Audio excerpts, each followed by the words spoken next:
Today, I'm going to walk you through 5 life skills that having an intuitive art practice will help you develop. You might be surprised by what they are.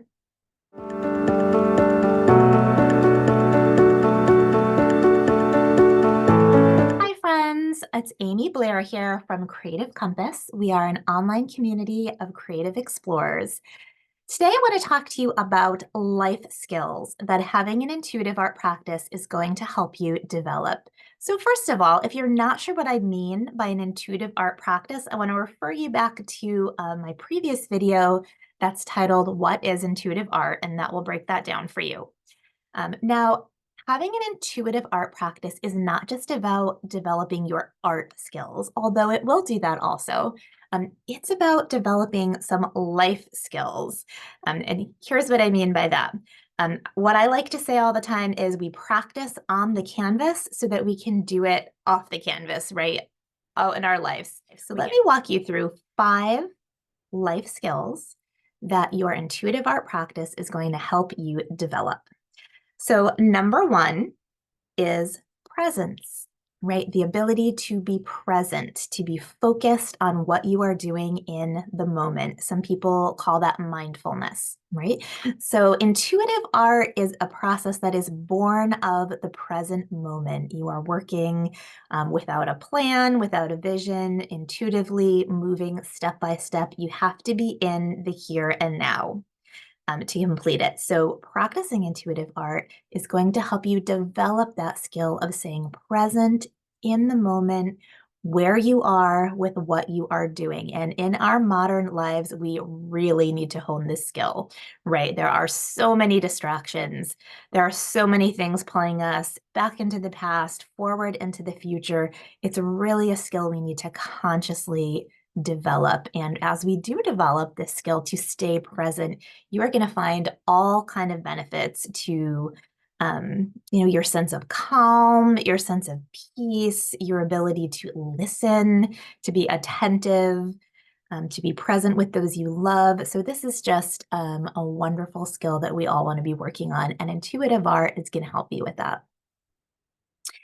Number 2, I love talking about this one. The next life skill that having an intuitive art practice is going to help you develop is self-trust. All right, you guys, we are living in this modern age of crowdsourcing, outsourcing. You can Google anything. We always think there is an expert out there who knows more than we know.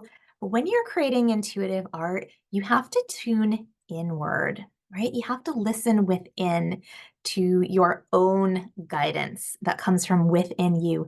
And by doing that over and over again, you get to trust your own inner voice. So if you're working through an art process and you're wondering, what color do I do next? Where do I go next with it? Right? You're not going to outsource that to social media. You get to turn inward, see what answer comes up, and then you get to practice trusting yourself, your own inner voice. I think this is a huge skill we need to work on nowadays. Like I said, we live in this culture of crowdsourcing, outsourcing our wisdom, Googling everything. This is going to help you practice trusting your own voice. Next, having an intuitive art practice is going to help you develop self-compassion, right? That voice, that inner voice that we all have, right? What does it sound like? Is it critical or is it kind? So when you're making art, art has this way of triggering what we call the inner critic, that voice that we all have inside that is just chomping at the bit to tell us every mistake we made, everything we did wrong, every decision we could have done differently, everything we could have done better at. Art triggers this voice.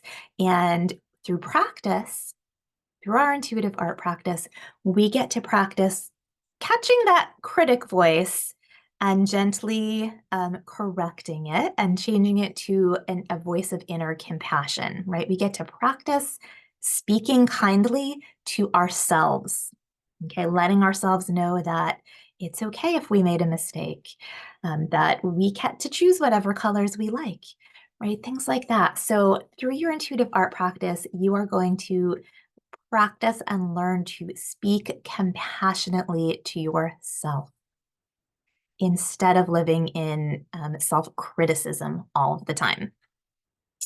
And what's great is we get to practice it in our art, and then we can live that way off of the canvas, right, in life. Okay, number 4, intuitive art practice is going to help you practice risk-taking. So if you're saying risk-taking, Aimee, there's nothing risky about art. You're right, and that's exactly the key. There is nothing risky about art, right? Art is safe. It's not life or death. There's no real consequences, and yet art triggers, that part in ourself that is afraid of making mistakes. Sometimes we call that our inner perfectionist, right?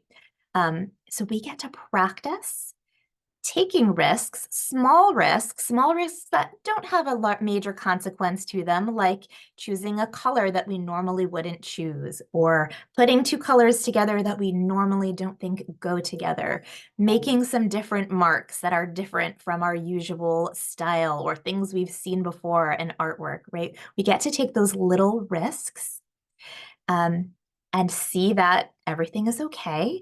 And then as we get accustomed to making little risks, we get a little braver and a little more able to take bigger risks off the canvas, right, out in our life.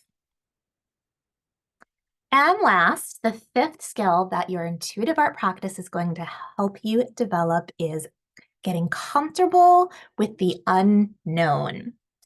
So in intuitive art, we approach our canvas with an unknown outcome, right? We don't always have a plan or a vision to what our art piece is going to look like. We just start, we move through it intuitively and see where we are led. That can be really triggering.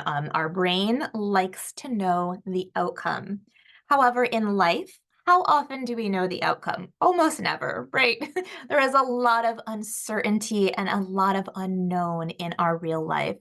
And through our intuitive art practice, we get to get a little more comfortable with that, right? If you can work through an intuitive art piece, letting the outcome being unknown, maybe you can, out in your life, you can take a leap of faith into a new endeavor, a new job, a new relationship, letting the outcome remain unknown. So we get to practice being in the unknown in our art where it's safe. And then we get to use that skill out in our life. So again, just to recap, having an intuitive art practice is not just about art. It's not just about becoming better at painting or drawing. It's really about these life skills that we develop through our art practice. So today we walked through 5 life skills that I think you will develop through your intuitive artwork: presence, self-trust, self-compassion, risk-taking, and getting comfortable with the unknown. I would love to hear from you. Those of you who've tried intuitive art, do you have any others that you would add to this list? What life skills do you think your intuitive art practice has helped you develop? You can tell me in the comments below. I would love to hear from you.